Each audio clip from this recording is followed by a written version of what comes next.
Hello everyone. I welcome you all to Be and Beyond, a talk show by ISA VESIT, which takes you to a journey of alpha geeks from all around the world, where we share with us their experiences and expertise in the top tier field of technology and science. I am Aman Rajbhar, your host for this episode. Today, we have with us Mr. Aditya Bhoir, one of our prominent alumni of VESIT, who has completed his BE in Electrical and Electronics. He is currently worked as creative head at Brandevise Consulting SRL. Hello, sir. First of all, thank you so much for attending to do this at your busy schedule, and thank you so much for joining this. Thank you so much for having me here. Actually, again, as I said before, like it's pretty surreal to be here. But yeah, really glad to be here. Hmm. So, so let's begin with the questions. Uh, so, can you tell us more about yourself? Okay, so as Man introduced me, I am bachelor in electronics. I guess it's now electronics and electrical. Been quite a few changes in the college since I left, but yeah, I'm an engineer majored in electronics. Although I did not pursue electronics professionally or have no plans to go higher studies, but right now I'm currently working as a creative head, content head. Yeah, pretty much a lot of things. But it's a startup. It's a Romanian-based startup called Bharat in Germany, or the as the parent company goes, Brandevise Consulting SRL. And I've been working there for almost 2 years now. I'll be completing 2 years in coming March. And on the other side, I am a freelance video editor and animator as well. Okay, that's quite interesting.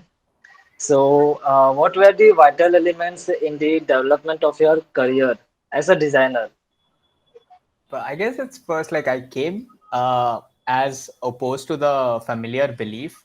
I did not join engineering as in a peer pressure or something like that, but I because I really wanted to do it. I've given JEE twice in the hopes of joining an IIT. But I guess somewhere around second or third year, I got myself a laptop and I started tinkling around short films, all the other softwares. Took part in other softwares like I guess so sorry, not softwares, the fests which you have in college. It was Utsav and I guess some fresher events and something like that. So that really got me going. Took up very few freelance projects while I was in the college, and after that, pretty much in my fourth year, I did not really feel any point of joining a corporate job in some MNC. I don't know, never really thought myself that, okay, I can go to a 9 to 5 job, even though it was completely online at that time, but never really saw myself. So when I landed this job in February of 2021, I was pretty happy with myself that, I got a job with like very minimum experience, but yeah, still landed that.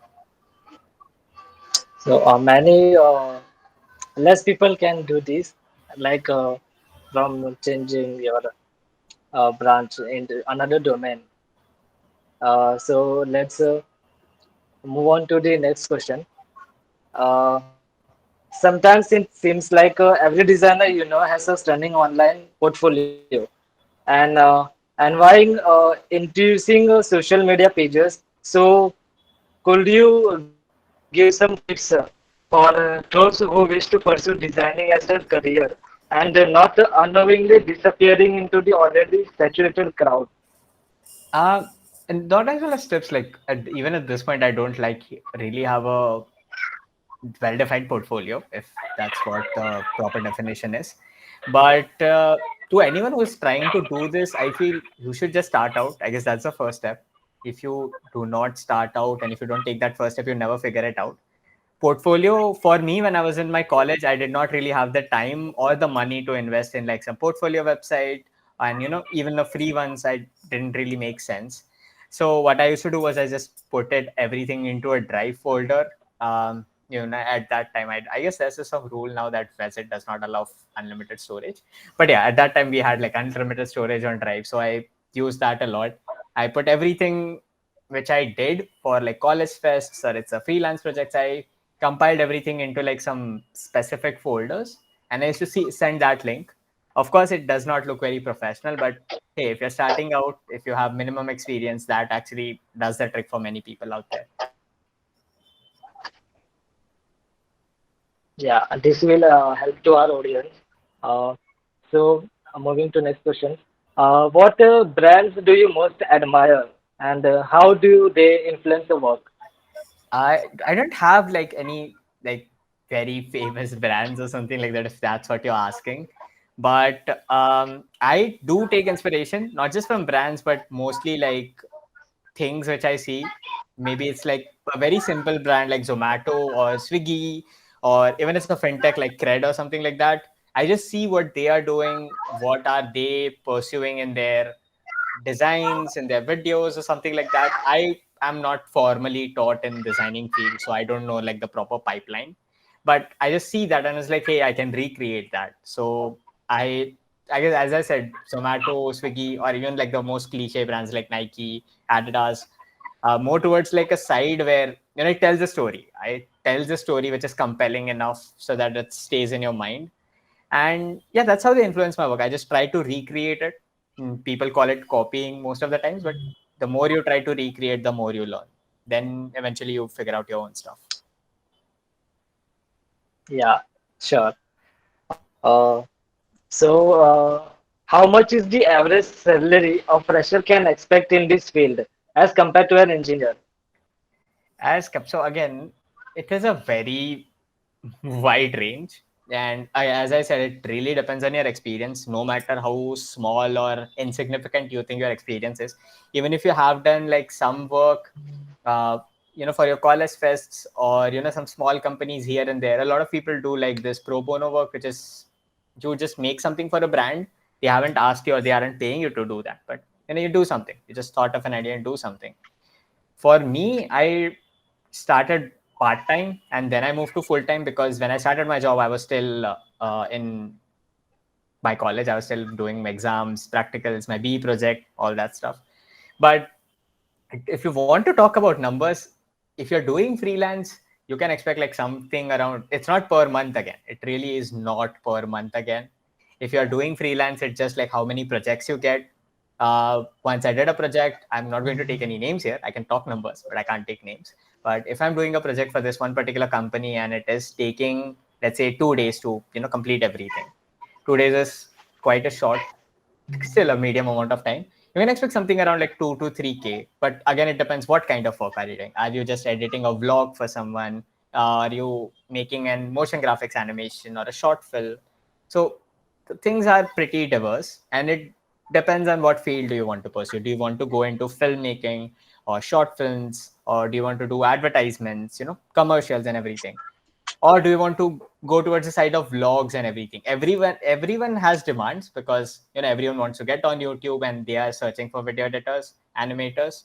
So the demand is there. You just need to like prove that you are better than anyone else and you're good at that. So again, coming to numbers, if you're doing part time, you can expect something around like 10 to 15K.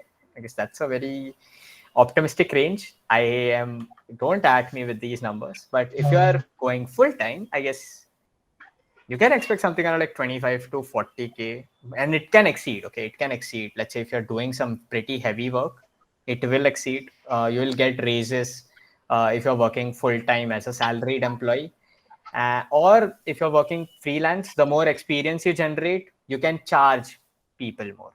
So like usually when you are a freelance, whatever designer, video editor, Photoshop artist, they ask for your rate sheet, which is something like how much do you charge? Do you charge by the hour, or do you charge like by the video or by the project, something like that? Yeah, it's like depend in your like how much you hard work and and there is a much more options for video editor like freelancing, doing projects and joining some company and do work with them. There is more options with that. So moving to next question. Uh, what are the competitions and challenges you faced throughout your journey as a video editor and animator? There will be some mistakes you made. What did you learn from them? Uh, if you mean competitions, like which competitions I took part in, you can just take in like after my second year, I took part in every competition which involved video. from my class or from my team like that. Like we did not have 1 year of illusions, but I took part in the rest of the illusions, Utsav. I'm really bad at remembering. I guess there was Praxis as well. I don't know if it had any video related stuff, but yeah, there are scattered events throughout the college. I was part of the Visits film division as well. So, I just tried to find every possible opportunity to go and just, be there. Just be there. We'll figure everything out eventually. Now, the question was challenges. Okay. Challenges Yeah. usually were, I guess, in my fourth year, I was really considering applying to a foreign university, taking a drop, doing some courses here and there. I mean, that's a safe way. Like most of my friends, even though they did not like have a very good portfolio or something like that, they still got into a very nice university. They are doing good part-time internships in some, foreign company now. Pretty happy for them. But again, I did not really want to do electronics. I mean, no offense to anyone who is doing electronics, it's pretty boring for me. It got pretty boring in the fourth year, and thank God it was all online for us because, I mean, God knows how we have passed our exams. But on the other hand, challenges are the same. Like, it's pretty difficult to convince your parents that, hey, I am not going to do the course which you paid almost 4 lakhs for, and I'm just going to do something else. So yeah, you might have a pretty hard time dealing with that. But again, you have to be confident in yourself. You have to work hard. You have to just show up. It's about this one thing which one of my friends used to tell me, like, you have to grow every day. Even it's by 0.1%, you have to grow every day. Because you can't expect to grow 10% in one day, but if you grow by 0.1% every second of every hour or something like that, the compounding effect builds up, and you never know where you might get that. So that is something.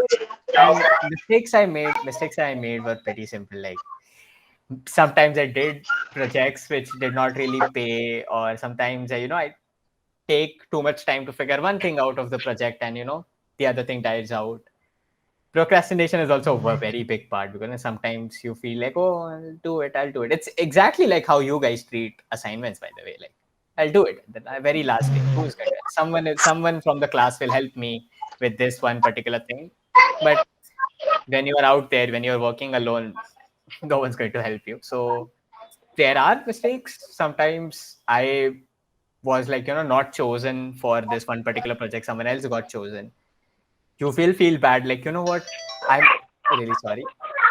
You might feel bad that, okay, why did not they choose me? Or, do I have to, like, grow myself more? Do I have to learn more things? So the only thing which I take away from all the mistakes and challenges which I faced and kind of like jumped around is, like, you can't be just good at one thing when it comes to this field. At least if you say that, I just know video editing, you will get a job, but then you can't really expect to get paid more. I mean, there is really no value if you just know one thing. And it's true for any other field.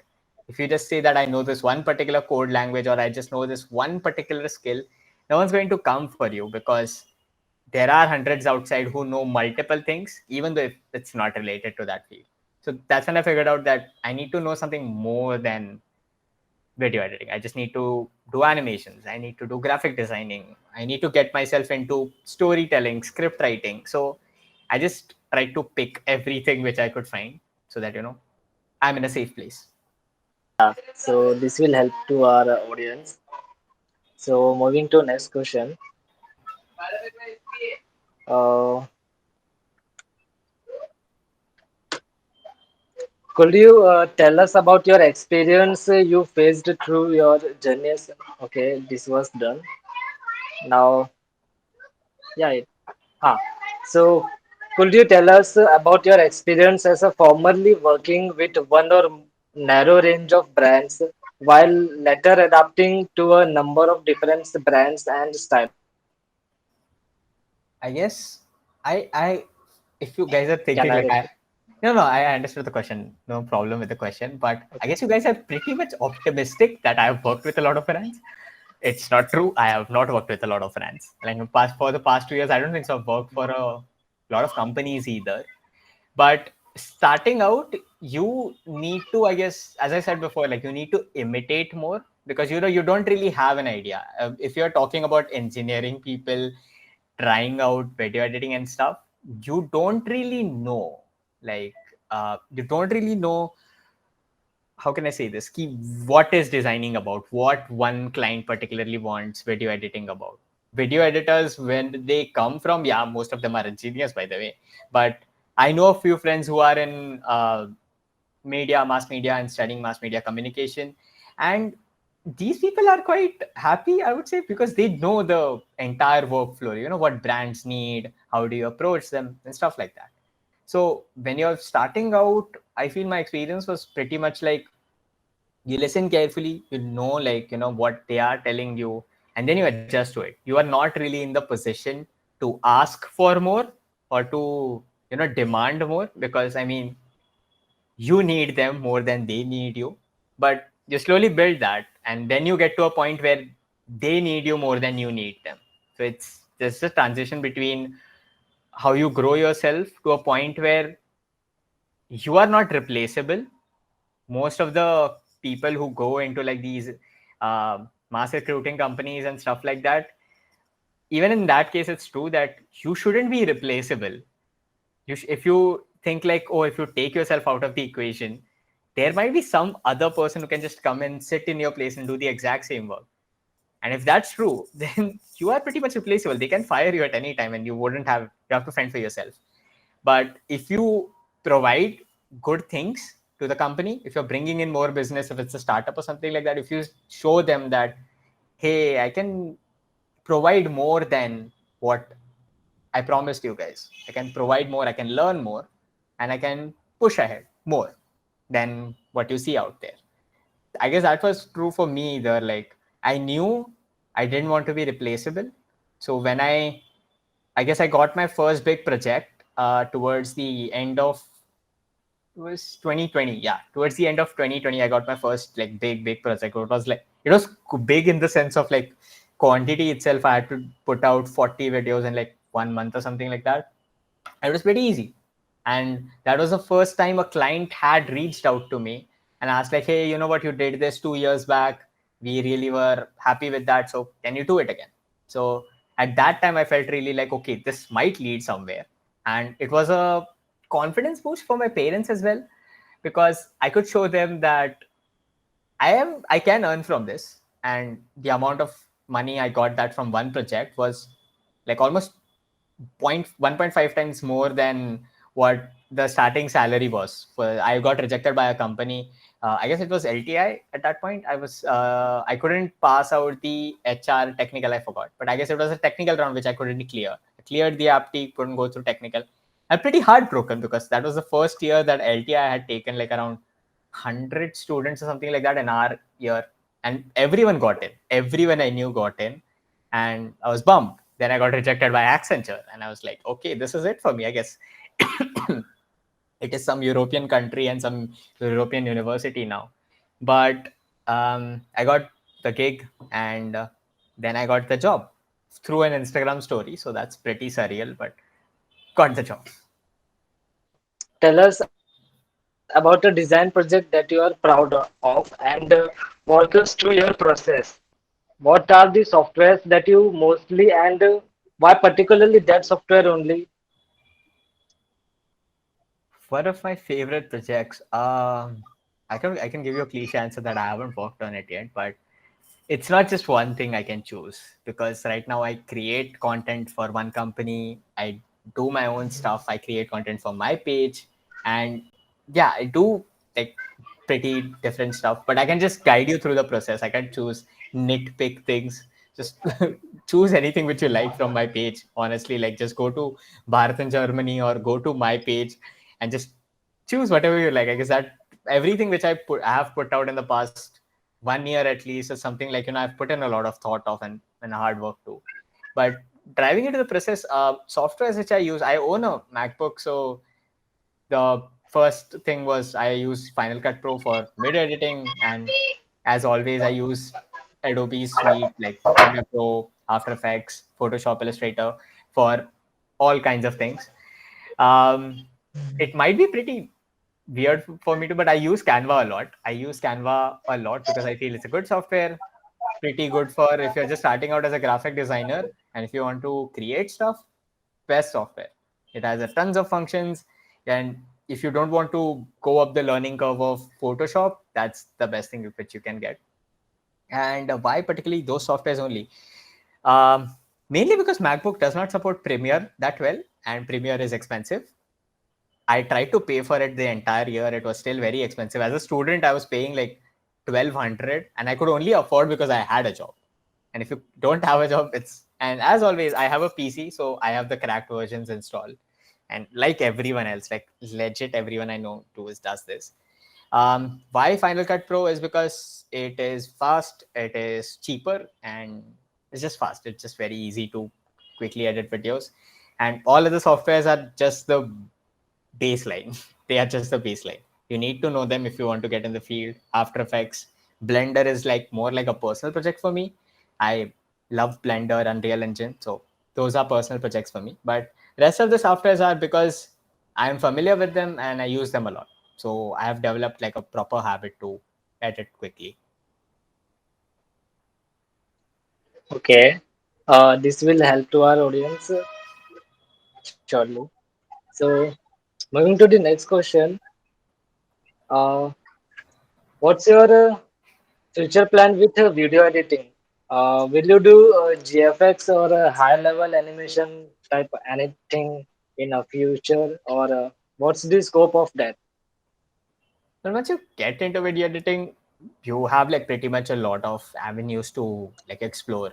You can, get in touch with some, I don't know, if you get in touch with some esports company, you can, go there, edit content for them, make stuff for them, whatever. Because there are a lot of companies which are up and coming. You can find a lot of jobs on, like, not just on like traditional platforms, but just go. If you might find a story, like a lot of people just put up a story on Instagram more for video editors more than they put it on uh, LinkedIn or something like that.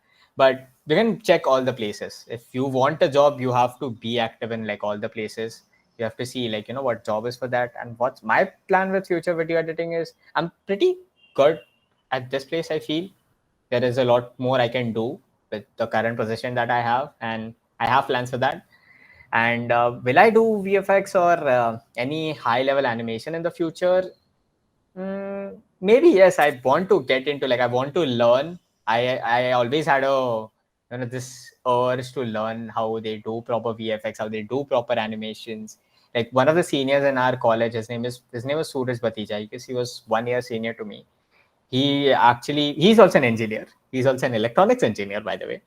So he's one of the like pretty big inspirations for me.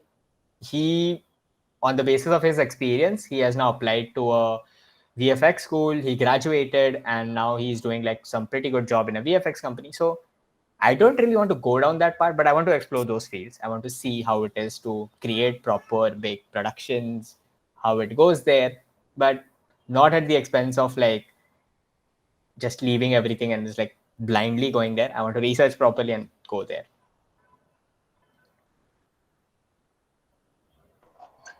Okay. So, moving to the next question. Uh, how your work got featured in Bharat in Germany YouTube channel, and what's your experience with working with them? Uh, this whole I'll tell the story in a nutshell. Someone sent me an Instagram story that Bharat and Reels were growing at that time. It was early 2021 at this point. I saw the story. I applied. I There was one aptitude test. I had to do like basic animations, so pretty like a walk in the park. And then I got through like 3 calls with both of them. So Bharat is the CEO and Alina is his wife. She also handles the business. She helps him a lot. So gotten calls with both of them. They really liked the work. They said that let's go with part time while you complete your college. And once we are done, we'll both will analyze if we are suited to each other. And we were actually. So that's how I started. I started just as a video editor. I used to edit like 1 or 2 videos, reels, make Instagram posts. and make Instagram stories for them, which I still do. I manage all the social media for Bharat and Germany. And at the end, I guess it was 2022 when I started just making like these trendy reels, which are just popping up on Instagram, and they were doing quite good because I'm goofy. I feel that that is pretty good to say. I'm very goofy when it comes to making stuff. And so last year I had a thought, why not make content? I know a lot of stuff. I know a lot of doubts which students have when it comes to studying in Germany, studying abroad for that matter. So why not just, dabble in some topics which are frequently asked, or, just cover up some news which are important to students or not. So I started with reels, and I guess it was in July, August, or something like that. And within a month, Bharat asked, like, why don't you start making full-fledged videos? So I guess my first video was something related to IELTS. I guess something related to IELTS. And it did pretty well. It was weird because it's Bharat in Germany. It's Bharat's face everywhere. But people liked it. Mixed reactions, but people liked it. And I still don't know if it is sustainable. But I know the more you do, consistency beats like everything. Even I was very bad when I see the first few reels I made. I was pretty bad in scripting, shooting, and everything. But that's, as I said before, the more you do, the more you go on repeating and learning every day, you get better. So that's how I went from being a video editor to like the content head at Bharat in Germany. So you are also a content creator too. Yeah. Like, so moving to the last questions of B and beyond. Uh, that do you regret getting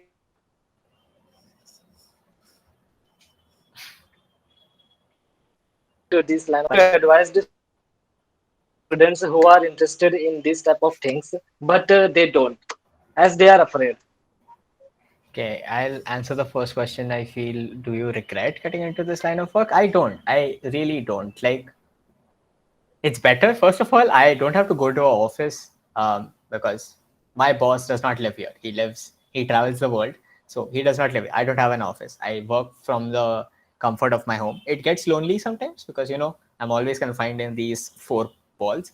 But I can manage my time well. I have quite a flexible schedule, and right now I have the creative freedom that, I can make stuff which is of course suited for the company which I'm working for, but also I have the creative freedom to try out new things. They still fail when I try out new things. They still fail, but that's the beauty of having such a job. I feel like I can try out new things. I can always fail, but you it's not like you don't learn anything from that. You will know that, okay, the audience might not like this, and you want to do something else. And what would you like to advise the students? Again, I'm not really the perfect person to ask this. I mean, I have experience. I would agree. I have experience. I am doing, but I am more on the content creation side right now uh, than hardcore video editing. But if you are a video editor out there, like if you are a video editor out there, what you can just do is, if you are not able to get any job, or not job, I say, like get any projects or something like that, it's like, how it is, sub jaga muh maar lo. Like, everywhere you find, every story you find, every brand you find. Like, for example, there was a shop just beneath my building. It was like a biryani shop or something like that, and I didn't really like the menu they had. So what I did was, I just went to Canva. I legit went to Canva, took a photo of their menu, recreated a good menu for them, and I just sent it to them, like, hello, this is a menu for you. And they are like, oh, this is pretty great. And they asked me upfront, like, do you want some money for this? And I'm like, no, I don't really need any money for this. I just did it for free because I hate bad designs. And they ended up paying me, not a lot or something like that, but they ended up paying me. And even if they hadn't paid me, it would have gone in my portfolio. It would have gone like, hey, you know what, I did this for this company, unpaid, but I did this. So that's one thing. And what is the other thing which I can tell? Build a portfolio. It will really help you. Start out with a drive link, or else just make a Canva, like YouTube Studio. Even if you don't have a lot of drive access, what you can do is just make a YouTube channel, upload it to your YouTube Studio, and make the video unlisted, and just put in the links into your Canva PDF. Just go on 1 second. I thought someone called me, but just put in the links in your Canva PDF and just make a small presentation portfolio. Make a PDF in which you can send to clients. You don't need a website. A lot of people think portfolio is a website. You don't need a website. Once you have time, once you have enough money to invest in a proper website, then you can do it. Like, look at me. I didn't have a website. I really don't have a functioning website at this moment. It's still private. I'm still working on it. But yeah, you don't really need a website. Just start out. The more work you do, the more you'll understand what kind of field you want to get in. For me, I guess for right now, for me, it is content creation. It might change 1 month or something like that. But you just need to figure out what field you want to get in. Of course, you will face challenges. It will take time. You might not be very lucky to get into like 1 month or something like that. It will take time. For me, it took like 2 to 3 years of not getting any paid or any payment. I used to do like college projects or some here and there. But then I finally made it. I just copied everyone around me what they were doing. It didn't work for me in engineering. So I was like, let's shift. I always had the backup option of like, going to a foreign university and putting up with electronics once more. But yeah, if you don't really feel you want to do engineering, first analyze. You might be lazy. Don't be lazy. 99% of the times you'll be lazy. You are just feeling like I don't want to do engineering because it's boring, but that does not mean that you'll be good at the other thing. Just because you are bad, just because you have a attraction doesn't mean it's a very bad analogy. It's just because like it's like when boys get attracted to this one girl and they feel like, hey, this is my lifelong partner or something like that. Is the same case. Just because you are attracted to her does not mean that she is going to be the 10-year long relationship or something like that. You will find eventually what you want to do. But yeah, that's in a nutshell what I would like to say. Okay, so thank you so much for taking out of your busy schedule and taking a part of a B and beyond. I am sure that our audience have been definitely inspired by your journey and experiences, and the people watching this are going to be delighted by your guidance today. For more such videos, subscribe to our YouTube channel and don't forget to hit the bell icon. Thank you for watching.